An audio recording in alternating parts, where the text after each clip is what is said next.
पहले से ही विभा को कपड़े धोने का बड़ा शौक था। कभी नल के नीचे तो कभी तालाब के पास। अरे मेरी नीली वाली लुंगी नहीं दिख रही है।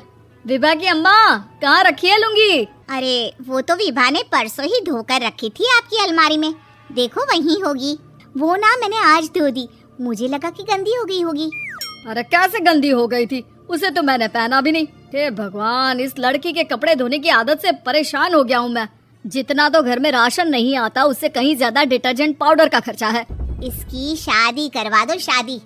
जाए अपने घर में ही करे काम, फिर चाहे घर के कपड़े धोने हो या पूरे गांव के। हाँ ठीक बोल रही हो, देखता हूँ मैं कोई लड़का। वो दिन भी आ जाता है जब विभा को देखने लड़के वाले आ जाते हैं। लड़की मुझे अच्छी लगी। होने वाली सास कहती है, बेटी अगर कुछ पूछना है तो पूछ लो। वैसे तो हमारी लड़की बहुत ही शर्मीली है, जो बोल दो वो मान लेती है, इसे क्या पूछना होगा। अरे कैसी बात कर रही हो माँ, मुझे इन लोगों के घर रहना है, सवाल तो कई है। हाँ हाँ बेटा, पूछ लो ना, क्या पूछना है। आप लोगों के घर कपड़े कौन धोता है? सास का मुंह बन जाता है। देखो, अगर तुम ये कहना चाहती हो कि तुम्हें कपड़े धोने नहीं आते तो सुन लो, कपड़े मैं ही धोती हूँ, लेकिन तुम्हारे आ जाने के बाद मैं रुमाल तक नहीं धोऊंगी। अरे चुप रहना भाग्यवान, बहू बेचारी घर आई नहीं, उसे डराना शुरू कर दिया। वो क्या है ना बिटिया, अभी तक तो ये कल्लू की माँ ही धोती थी, लेकिन अब तुम्हारे पापा तो दहेज में वॉशिंग मशीन देंगे ही। तभी विभा की माँ बोल पड़ती है, सवाल भी पूछा तो क्या। वैसे भाई साहब, मशीन की तो फिर भी कपड़े धोने की कैपेसिटी होती है। मतलब जो बिटिया दे रहे हैं ना विभा, इसे कपड़े धोने का बहुत शौक है। ये आप लोगों के क्या, आस पड़ोस गांव मोहल्ले सबके कपड़े धो दे और उफ तक ना करे। बाहर देखा नहीं आपने कितने कपड़े सूख रहे हैं, सब हमारी बिटिया ने ही तो धोए हैं। बस भी करो ना माँ, शर्म आ रही इतनी तारीफ सुनकर। और तो और एक दाग निकाल कर दिखाओ तो मान जाओ। हाँ अच्छा, माफ करना बेटा, मैंने गलत समझा।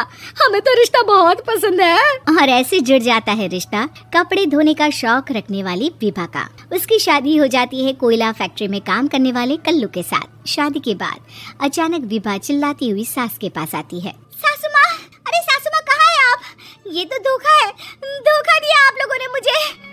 इसे ससुर के चक्कर के बारे में पता चल गया। अरे तो उसमें तुझे क्यों धोखा मिला है? अरे नल में पानी नहीं आता, कपड़े कैसे कब धुलेंगे?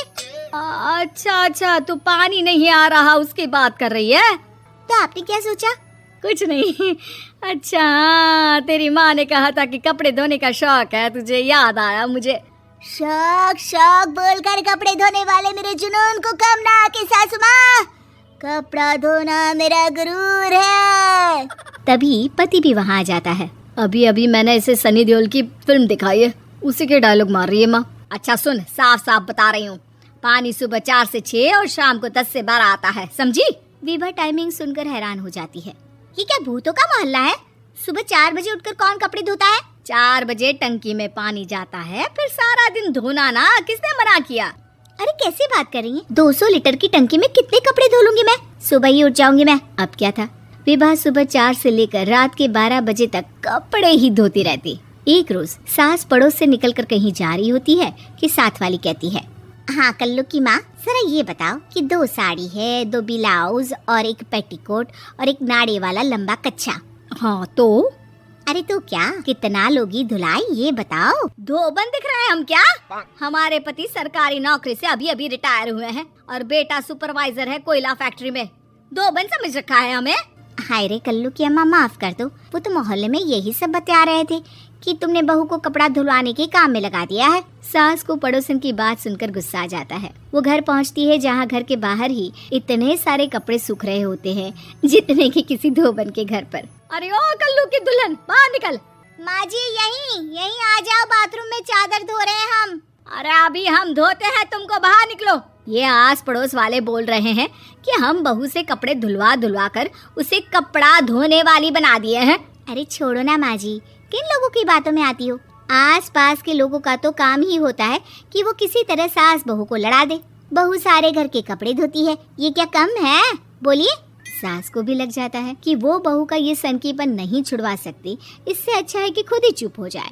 एक रोज सास और बहू मंदिर जाते हैं, जहाँ सास की साड़ी वहाँ खड़ी भीख मांगने वाली से मिलती है। माँ जी क्या बात है, आपकी साड़ी उस भिखारन से कितनी मिल रही है ना?